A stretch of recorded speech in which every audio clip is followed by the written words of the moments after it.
Bonjour et bienvenue sur eSchool. Je me prénomme Nadia et je suis votre coach en soutien scolaire.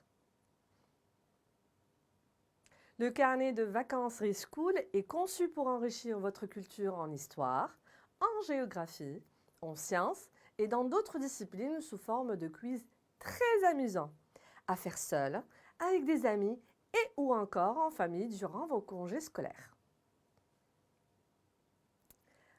Voici la craie savante. Vous êtes prêts? C'est parti avec notre craie savante. Avant de commencer notre quiz sur le monde marin et ses merveilles qui fascinent les petits comme les grands, regardons notre planète Terre. Les mers et les océans occupent plus de 70% de la surface de notre planète. C'est donc un lieu de vie extrêmement vaste et riche pour des milliers et des milliers d'espèces aquatiques. Afin d'en explorer les mystères, embarquez maintenant à bord du sous-marin eSchool. Notre quiz va vous révéler quelques-uns des mystères des mers et des océans. Êtes-vous prêts pour le défi? Allons-y, nous commençons. Première question. Quel est le plus grand animal vivant dans les mers et les océans? A. La baleine bleue. B. Le cachalot. C. L'éléphant de mer. Vous avez deviné? Oui, bravo, c'est bien la réponse A, la baleine bleue. La baleine bleue est considérée comme le plus grand animal des mers et des océans. En moyenne, la baleine bleue mesure 30 mètres de long pour un poids de 160 tonnes. La baleine bleue est une espèce malheureusement menacée d'extinction. La pollution et le trafic maritime entraînent une diminution continue du nombre de baleines bleues vivant dans les océans. Deuxième question. Comment s'appelle cette espèce sous-marine qui possède de grands tentacules? A. La murène. B. La pieuvre. C. L'oursin. Est-ce que vous avez trouvé? Bien joué, c'est effectivement la réponse B, la pieuvre. La pieuvre, appelée aussi poulpe, fait partie de la famille des céphalopodes, qui est réputée pour son intelligence. La pieuvre possède 8 tentacules qui lui servent à se déplacer sous l'eau et à capturer ses proies. Le sang des pieuvres est bleu. Elles possèdent dans leur sang de l'hémocyanine à la place de l'hémoglobine. Troisième question, écoutez bien. Parmi ces 3 espèces, laquelle est considérée comme étant l'un des plus grands prédateurs? A. Le requin-baleine. B. Le requin pèlerin. C. Le grand requin blanc. Quelle est votre réponse?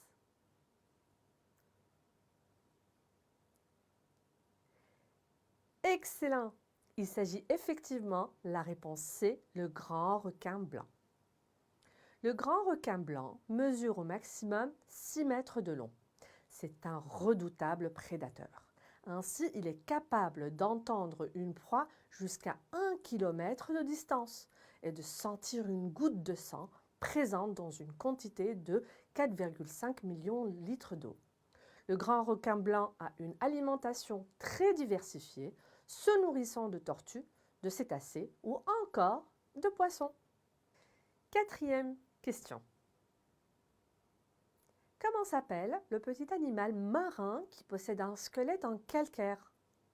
A. Le corail. B. Le poisson. C. La méduse. Quelle est votre réponse?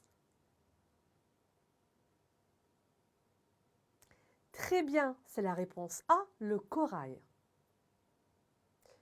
Le corail est considéré parfois à tort comme un végétal, mais il s'agit bien d'un animal.